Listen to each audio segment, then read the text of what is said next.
شاعری ادھورے خیالات کو مکمل کر دینے کا نام ہے، اور ایک شاعر، ایک مصنف جس کے اندر کچھ کرنے کا، کچھ کہنے کا جذبہ ہو.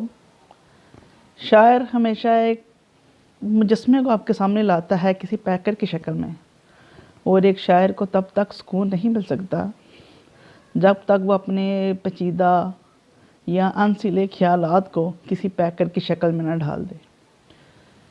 میں بزم الوہی کا نہایت شکر گزار ہوں اور ان کی اس کاوشوں کو سراہتا ہوں کہ آج مجھے ان کی طرف سے موقع ملا ہے سامعین کے سامنے اپنی غزل پیش کرنے کا.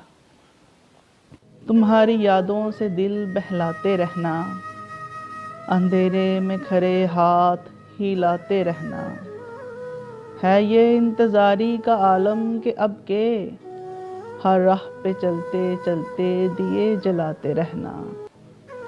جانے اس دل کو کیا ہو گیا ہے جانا، کمرے میں بیٹھے خون بہاتے رہنا.